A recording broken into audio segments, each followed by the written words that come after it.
My name is Nick Lumberg, and I will be doing my Tech Byte presentation over VR in the classroom. So what is VR?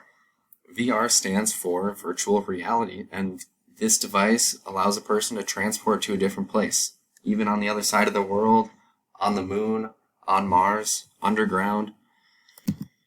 So VR is a unique way of learning for, I'd say, all subjects. It is fully submersive and engaging.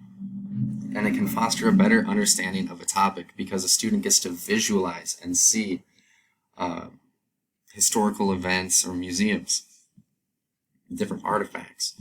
And prices vary from $10 even to $1,000. The $10 one, they're like the Google Cardboard that we used in class, and that requires a phone. And then there's the standalone VR systems like mine that cost a little bit more than that, just a few $100s. So quite a bit expensive, and it wouldn't be realistic for every student to have a VR headset. Maybe just a couple per school. And some educational VR programs are YouTube VR, which is a lot like just normal YouTube, except they're special videos that fit VR perspectives. Then there's Google Earth VR, which allows a person to see anywhere in the world through VR. And then there's the National Geographic Explore VR, which I have actually tried.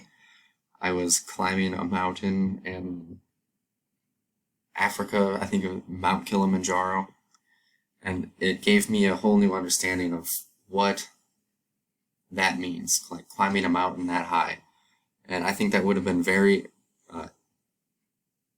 educational for a geography class when I was growing up. And then there's the VR Museum of Fine Art, which takes you through the Museum of Fine Art.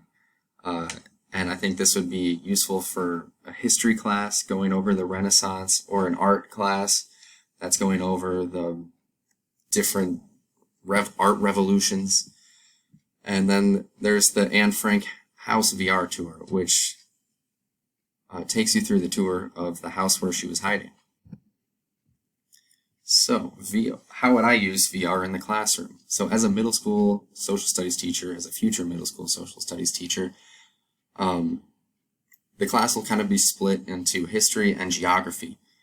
And for the history part, I think virtual tours of museums and battlefields would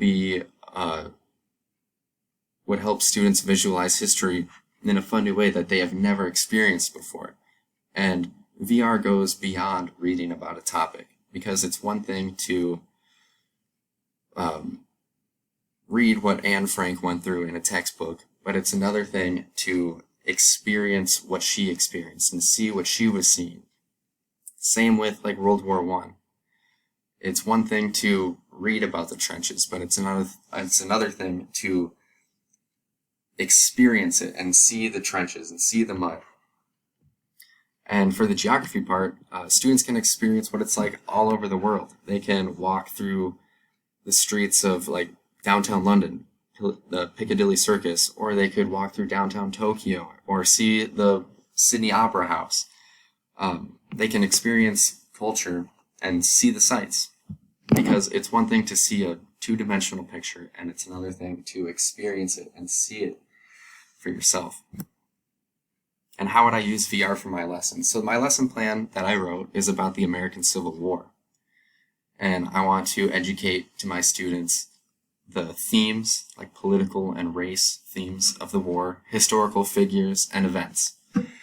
And I think using YouTube VR, Google Earth VR, kind of in the similar ways, they could see the sights, go to a battlefield, and see what the soldiers were seeing.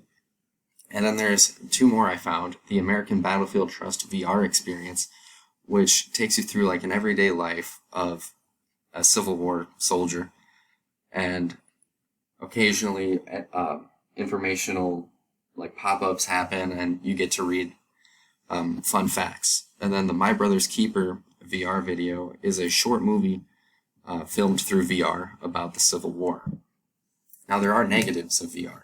There's the cost. There are cheap VR headsets, but a lot of them do cost a lot of money.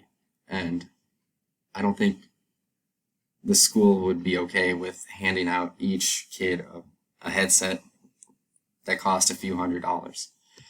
And another negative is the teacher cannot see what the students are seeing. So they could go off and go on another tab and do something that is either off topic or inappropriate. And then the VR headset is distracting, or it can be distracting. Students might want to keep it on because it's fun, or they might want to like play a game. And another thing to keep in mind is that when you have your headset on, the student cannot see their surroundings, so they could fall over or trip, run into something. So my final thoughts are, having virtual reality in the classroom, I think it's going to become more and more accessible, because I think this creates a whole new way of how a student would learn, and it allows students to see things that way that they would not normally be able to see.